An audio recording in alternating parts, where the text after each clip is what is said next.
Les voy a explicar la teoría del consumo baja incertidumbre, ¿sí? Básicamente vamos a analizar el modelo del paseo aleatorio de Hall.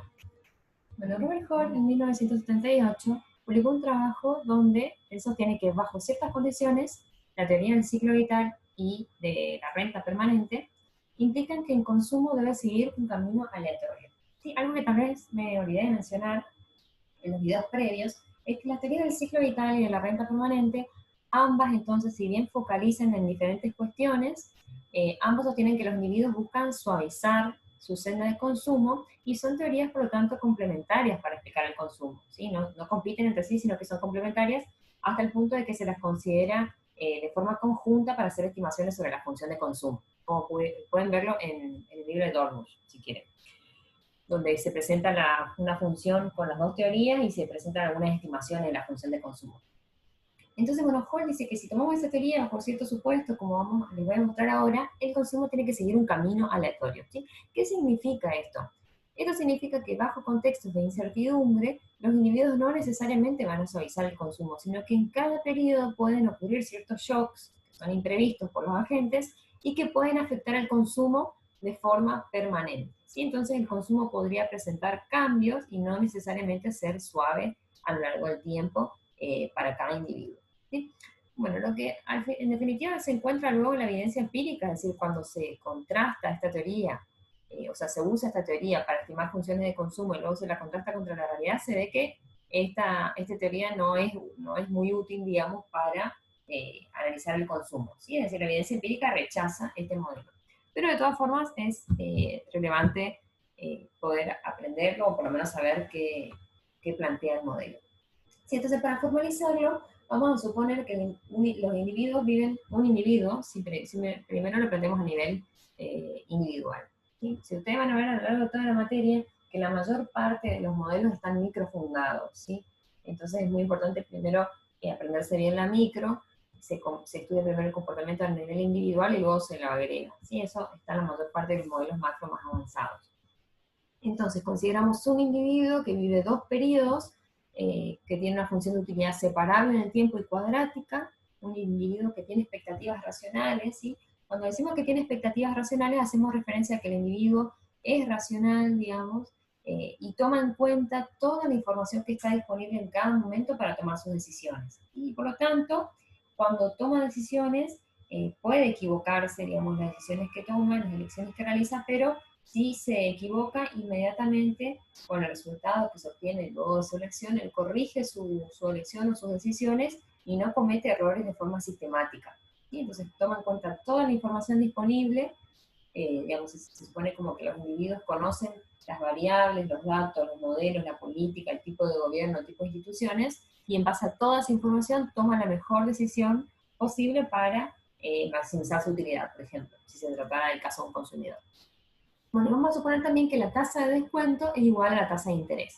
¿Sí? O sea, la tasa de descuento subjetiva de cada individuo es igual a la tasa de interés. Entonces, si consideramos todos los supuestos, planteamos el problema de optimización intertemporal como lo hacíamos antes, ¿sí? Para un individuo que quiere maximizar su utilidad en los dos periodos, en t y en t más 1, donde dijimos las funciones de utilidad son separables, así que eso quiere decir que podemos plantear la función de utilidad como una utilidad que depende de c más una utilidad de consumo en t más 1, donde esa utilidad del consumo de T más 1 la traemos a valor presente, ¿sí? Descontándola por 1 más, 1, la tasa, 1 dividido, perdón, 1 más la tasa de descuento, y para esta utilidad del consumo de T más 1, como suponemos que estamos en un contexto de incertidumbre, eh, esta utilidad está en el contexto de una variable esperada, digamos, acá tenemos que es el valor esperado de la utilidad del consumo de T más 1, ¿sí? Donde este operador es el operador esperanza matemática, ¿sí? Hace referencia a que eh, justamente la utilidad del consumo de T más 1 no la incluimos así directamente porque es un contexto de incertidumbre y por lo tanto vamos a tener en cuenta el valor esperado de la utilidad del consumo en T más 1, donde ese valor esperado es el valor esperado por el individuo teniendo expectativas racionales, es decir, el valor esperado de esa variable considerando que el individuo cuenta con toda la información disponible en el momento T. ¿Sí? Entonces, esa sería la función de utilidad. Las variables de elección serían el consumo en T, el consumo de T más 1 y la restricción presupuestaria intertemporal es esta, como ya lo habíamos visto en el modelo del ciclo vital, ¿sí? Para 2 periodos. Que nos dice que el ingreso en T y el ingreso en T más 1 llevado a valor presente tiene que ser igual al consumo en T más el consumo en T más 1 llevado a valor presente. Entonces, a ver, voy a ir de nuevo a una nota de clase para poder mostrarles este problema de optimización.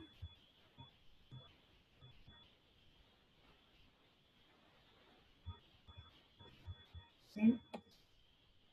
Entonces, si planteamos este problema de optimización, ¿sí? Lo que hacemos para resolverlo, una de las formas, si quieren pueden plantear vía lagrangiano con un multiplicador, y si no, la otra forma es despejar el consumo del CT más 1, o sea, expresar, perdón, esta restricción presupuestaria intertemporal en función de CT más 1, es decir, dejar CT más 1 de un lado y llevar todo para el otro miembro de la ecuación, incluir esa ecuación en la función de utilidad.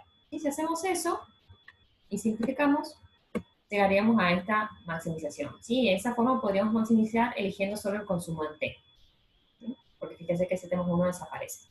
Entonces, si ustedes buscan la condición de primer orden, ¿sí? Que es la derivada de la función de utilidad con respecto al consumo en T igualada a 0, llegarían a esta derivada, ¿sí? Donde fíjense que no tengan miedo del operador esperanza matemática, digamos, se lo deriva como si fuera que no existiera, digamos, ¿sí? O sea, lo único que se hace es derivar la función que contiene la variable que estamos derivando, pero no hay ningún cambio grande, digamos, al optimizar.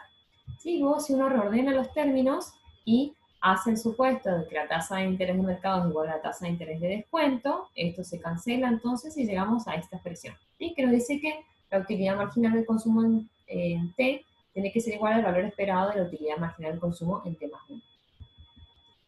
Bueno, ahora si se aplica esta condición de primer orden que hallamos aquí a la función de utilidad cuadrática que estaba en los supuestos del slide anterior, ¿sí? Es decir, calculan la utilidad marginal de CT usando la fórmula de la función de utilidad que estaba en los supuestos, que es esta, la cuadrática que está acá, ¿sí?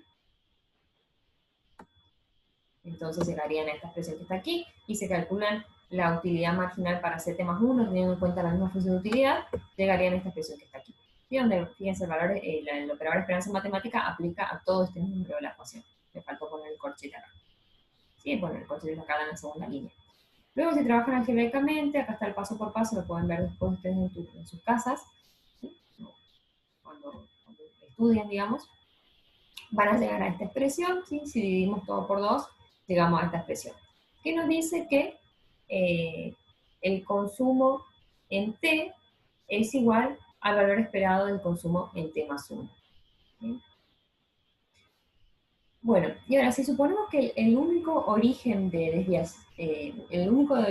desviaciones del consumo en T más 1 respecto al consumo en T son los shocks, ¿sí? Vamos a tener que el consumo en T más 1 va a ser igual al valor esperado del consumo en T, ¿sí? Más el error, más un término del error.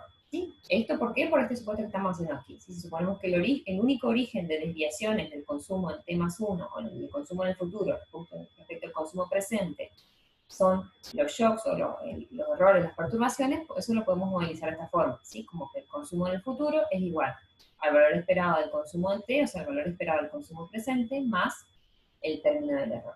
Y por lo tanto, si tomamos esta expresión que sale de la condición de primer orden, más esta expresión que surge de este supuesto, ¿sí? Entonces llegamos a esta última expresión que está aquí. Que fíjense que nos dice que lo único que necesitamos para conocer cuál va a ser el consumo en el futuro, y la única variable que necesitamos conocer, o el único predictor que necesitamos es saber cómo es el consumo actual. ¿Sí? Es decir, si tenemos información acerca del consumo actual, entonces vamos a poder aproximar el consumo futuro, donde las desviaciones entre consumo actual y consumo futuro solo se deben a shocks, a errores, ¿sí? A este término del error E, donde este término del error tiene media 0, o sea, en promedio se espera que sea 0. Espérenme que vuelvo a la PPT.